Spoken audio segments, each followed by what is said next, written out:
செய்வதற்காக ஒரு குழந்தை வேணும். அதற்கு கூட ஆண்டவன் ஒரு பிள்ளை தரவில்லை. சண்டாலி பாவி வயதுல ஒரு புழுப்பூச்சி கூட முளைக்கலையா அப்படின்னா கல்யாணம் முடிஞ்சு ஒரு வருஷம் இன்னும் சும்மா தான் இருக்கியாக்கும். இல்லைன்னா ஒரு 5 கிலோ கல்லை தூக்கி சமத்துக்கிட்டு தான் இருக்கணும். இன்னும் சும்மா தான் இருக்கியாக்கும். ஐயோ அதுக்கு ஒரு பேச்சு அப்படி ஒரு இடுப்பு ஒன்று இடுப்ப பார்த்தீங்களா.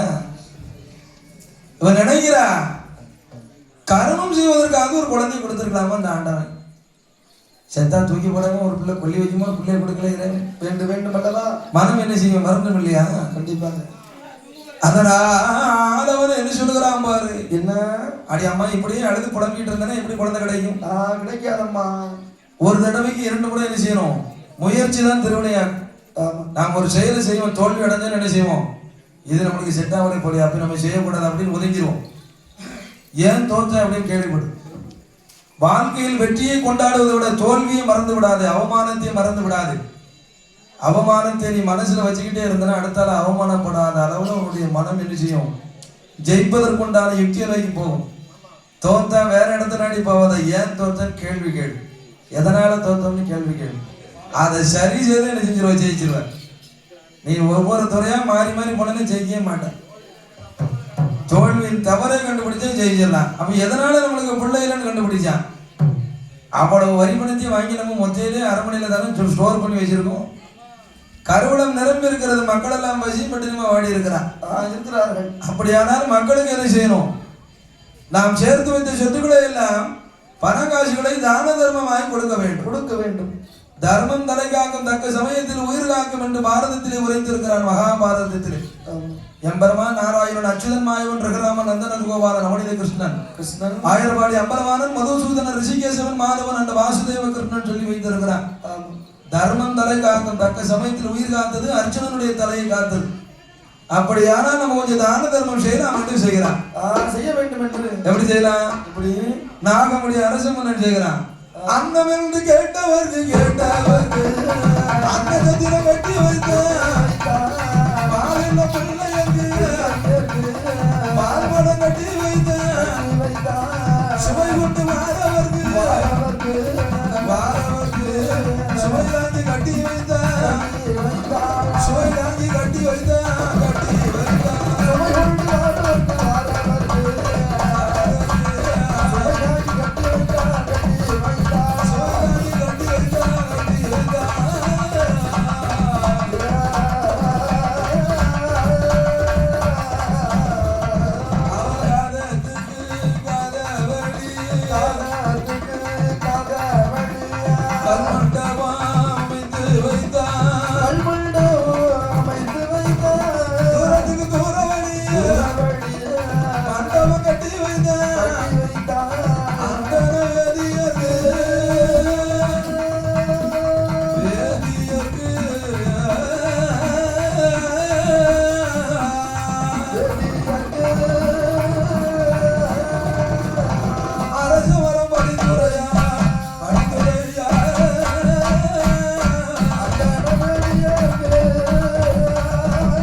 ரொம்ப அற்புதமான விஷயம்.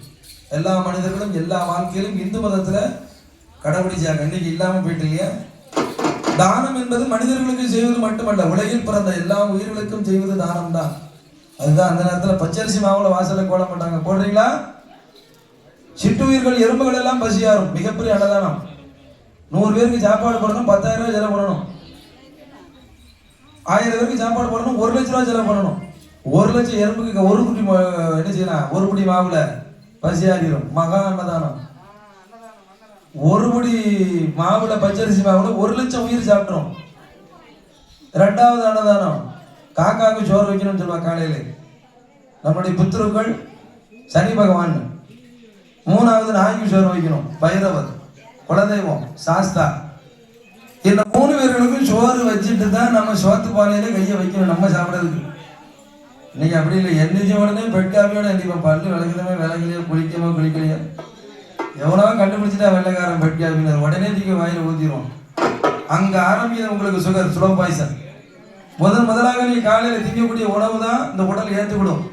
அதுக்கப்புறம் தேவையான எடுக்க டிஸ்போஸ் பண்ணிடும். நம்ம அப்படி இல்லை. எந்திரிச்ச உடனே பெட்காபி.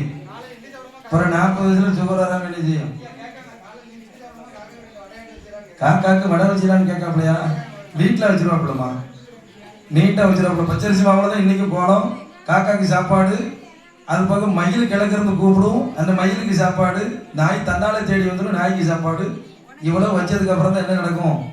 வீட்டில் எங்களுக்கு சாப்பாடு வரும். அதுக்கு முன்னாலே ஒய்ஃபு தரவே மாட்டாப்ல. இவ்வளோத்துக்கு கிறிஸ்டியன் ரோஸ்மேரி. ஆனால் இந்து மதத்தில் அம்பாள் மேலே அலாதி இன்பம் ஒழுங்கு இன்னும் வரைக்கும். அந்த அம்பாலை உணர்ந்ததுனால அப்படி செய்யறாங்க. இது எனக்காக இந்து மதத்தினுடைய தர்மமே தான். இது செய்தாலே போதும், குடும்பத்தில் குறையே வராது. பெரிய ஒரு சக்தி நிலை வாய்ந்தது. பிற உயிர்களுக்கு நீங்க படியெடுத்து சாப்பிட போனா அந்த பகவான் உங்களை எப்படி ஆசீர்வாதம் பண்ணுவாங்க யோசிச்சு பாருங்க. குடும்பத்துல குறையே இல்லாத ஒரு வாழ்க்கை அமை அந்த பத்ராகாளி அம்மாளுடைய அருளால். அதனால இவர் 32 வகையான தானமும் தர்மமும் செய்து வருகிறார். தானமும் தவமும் செய்தால் வானவர் நாடு வழி திறந்து விடும் என்று சொல்லியிருக்கிறார்கள். ஆனா இவன் என்ன பாவம் செஞ்சாலும் தெரியல. முற்பகல் செய்தால் பிற்பகல் விளையும். திணை விதைத்தால் திணை அறுப்பான், வினை விதைத்தால் வினை அறுப்பான். மற்றவர்களுக்கு நீங்கள் எதை செய்கிறீர்களோ அது 2 மடங்கா அந்த ஆண்டவன் உங்களுக்கு திருப்பி தந்துருவான். நீங்க நல்லதே நடந்து நல்லதே செஞ்சா நல்லதே திருப்பி தந்துருவான். ஒருவேளை எசகு பசக செஞ்சா பின்னால வச்சு செய்வான். அதனால் நம்ம என்ன பாவம் செஞ்சோமோ இவ்வளவு தர்மம் செய்யணும் குழந்தை இல்லையே என்ன செய்யலாம்? 2வது ஒரு ஆளை தேடி போறான். எங்க போறான்? சாதகந்தான் பார்த்துடலாம், பிள்ளை வரம் வெட்டிடலாம். நம்முடைய சாதகமா மனைவி மூத்தது வெளிப்போம். ஆராய்ந்து பார்க்க வேண்டும். வடமலை தந்திவாடும் அந்த ஜோதிடனை அழைத்து வர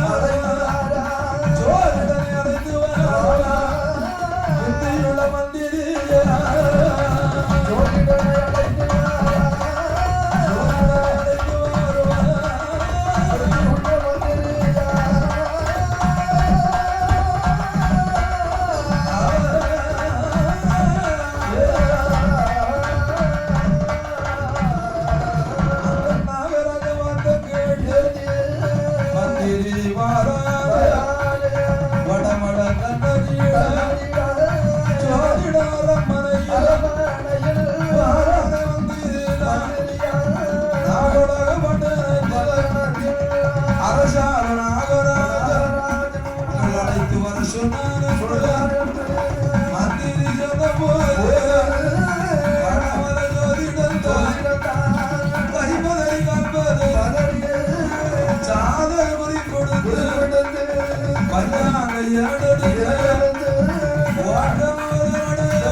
தாம்பளங்கள் தெரிஞ்சு வெட்டில பாக தான் படுத்து தாங்காப்பரம் உடைச்சு தெச்சனைகளை வச்சு சாதகத்தை தூக்கி கையில கொடுத்தாச்சு.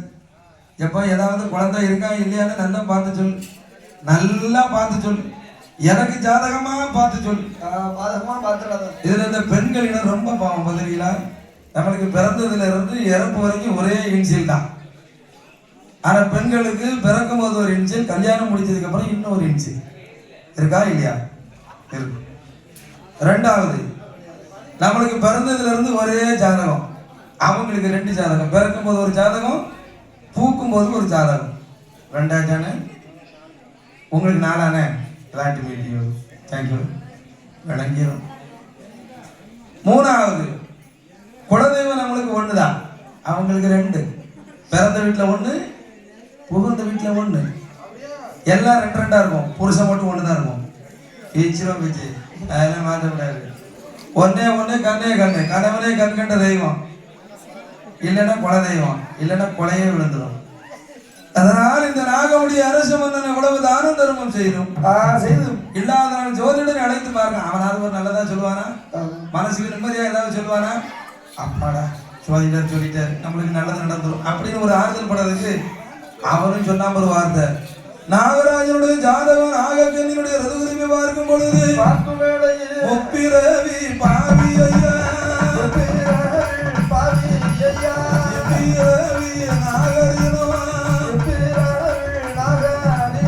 அடுத்தடுத்து பிறந்த அரசாங்க பிள்ளையில் மாறி பிறந்த மன்னையான பிள்ளையில் 7 பிறவி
எப்படி இருக்கும் மன்னனுக்கு? வெந்த புண்ணில வேலை பாய்ச்ச மாதிரி இருக்கும். என்னடா ஜாதகமும் நம்மளுக்கு மோசமா இருக்கு, பாதகமா. என் மனைவி புத்தர் ரதுகுருமியாவது பார்த்து சொல்லலாம் அல்லவா? மனைவி புத்தர் ரதுகுருமியை பார்க்கும் பொழுது முற்பகல் செய்த வினை பிற்பகல் தொடரும். வாழ்க்கையில முற்பாதி நீ நேர்மையோடு ஒழுக்கத்தோடு நீதியோடு கஷ்டப்பட்டு உழைச்சி உனக்கு மனைவிக்கு பிள்ளைக்கு தாய்க்கு தந்தைக்கு உற்றார் உறவு முறைகளுக்காக உன் வாழ்வை அர்ப்பணித்தன்னா வாழ்க்கையில் 2வது பாதி நிம்மதியா இருக்கும். முதல் பாதி தரங்குன்னு ஊதலை சுற்றி உழைக்காம அங்கேயும் சுற்றி சோம்பேறியா லாண்டிலன்னு வைய. 2வது பாதி பட்டு மோசமா இருக்கும். முன்னால என்ன செய்தியும் அதுக்கு தான் பின்னால பலன். நட்ட உடனே என்னைக்காவது பூக்குமா ரோஜா? அதுக்கு நாள் ஆகும் இல்லையா? அது வரைக்கும் என்ன செய்யணும்? பொறுமையா இருக்கணும். இல்லை நட்ட உடனே இன்னைக்கே பூக்கணும்னா என்ன செய்யணும்? மந்திரஜாலம் தான் பண்ணணும், மேஜிக் தான் பண்ணணும். எது உரம் போடணுமா? சார் அது என்னதான் இருந்தாலும் விவசாய குடும்பத்துல பிறந்த பிள்ளைகளுக்கு அந்த அக்கறை இருக்கும், இருக்கா இல்லையா? அவங்களாம் சேத்துல கால வைக்கிறீங்க, தம்பி அண்ணா நல்லா இருக்கானே பொன்னி அரிசி. ஆமாண்ணா சூப்பரா இருக்கு, கத்திரி அப்படி இருக்கு. யார் உழைப்புன?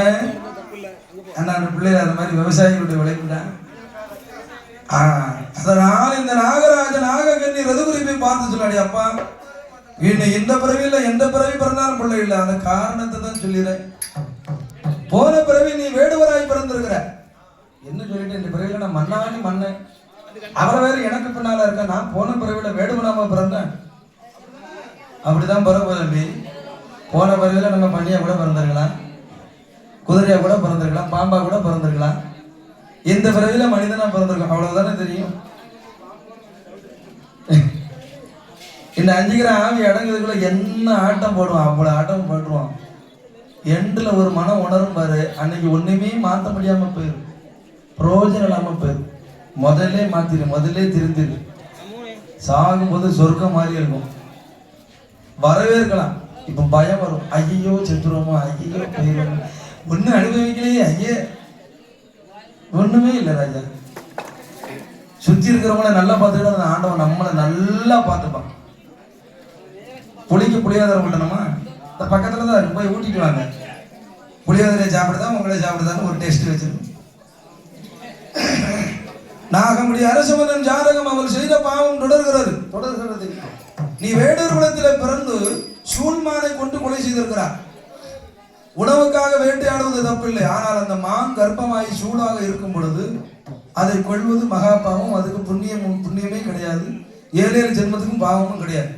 குழந்தைகளை கொன்னால், பெற்ற வயிறை பட்டினி போட்டால், மனைவி பிள்ளைகளை பாதுகாக்காம போனால், தூக்கத்தில் கொண்டால், ஆணும் பெண்ணும் இல்லறத்தில் இருந்தால் கொண்டால், இந்த சாப விமோசனத்துக்கு பலனே கிடையாது. ஆனால் நீ சூழ்மானை கொண்டு கொலை செய்தனா உனக்கு சூழ் தோஷம். பொட்டாட்டி இருக்காளே, அவ போன பிறவில் என்ன செய்திருக்கிறா, மருத்துவதியா பிறந்திருக்கா. கருவுல உள்ள குழந்தைகளுக்கு எல்லாம் கருமருந்து கொடுத்து கள்ளிப்பால் கொடுத்து கொண்டு இருக்கா, கருவிலே கொண்டு இருக்கா. அவனுக்கு சூழ் தோசை, இவளுக்கு கரு தோசை. பாரு எப்படி பிள்ளை இருக்கும், கிடையாதுல. நீ எத்தனை ஜென்மம் எடுத்தாலும் நாகராஜா,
குழந்தை பெறுவதற்கு வழியும் இல்லை, அரசால வழியும் இல்லை, வழியும் இல்லை. எல்லா கதவும் அடைச்சிட்டு ஒரு மனுஷன் என்ன செய்வான், ஏதாவது ஒரு கதவு திறக்கணும் இல்லையா? ஒரு கதவு அடைச்சா ஒரு கதவு திறக்கணும், ஒரு வழி மறைச்சா இன்னொரு வழி திறக்கணும் இல்லையா? 4 பக்கமும் லாக் ஆனா என்ன செய்வான்? அந்த 4 திசைகளை கெட்டு விழுந்தாலும் திசைகளை உடைப்பதற்கு ஒரு வழி இருக்கு. நம்பினார் கெடுவதில்லை, நான்மறை தீர்ப்பு பொய்ப்பதில்லை சொல்லியிருக்கிறான் இல்லையா? மந்திரி சொல்லிக்கிறானே, அப்பா இன்னுமா உனக்கு புத்தி வரல, இன்னுமா உணரல நீ? அவனை பார்த்தா குழந்தை கிடைக்குமா, இங்க போய் தண்ணி எறிஞ்சா சரியாயிருமா, இங்க போய் குறி கேட்டா சரியாயிருமா, அங்க போய் கணக்கு கேட்டா நல்லது நடந்துருமா? சுத்திரிய குலதெய்வம்னு ஒண்ணு இருக்க, ஞாபகம் இருக்காடா ராஜா? நீ நேர அங்க போனியா? முதல்ல எந்த பக்கம் போனாலும் வீட்டுக்கு வந்தாதான் சாப்பாடு. அதே மாதிரி நீ எந்த கோயிலுக்கு போனாலும் குலதெய்வத்தை கும்பிட்டாதான் என்னது குறை தீரும். இந்த உலகத்துக்கு குலதெய்வம் யாரு? ஒட்டுமொத்த உலகத்துக்கும் குலதெய்வமாக இருப்பவன் ஆதி அந்தமில்லா ஜோதியவன். ஆதி அந்தமில்லா ஜோதியவன், தனி பெரும் கருணை உள்ளவன் தான், தனி பெரும் கருணை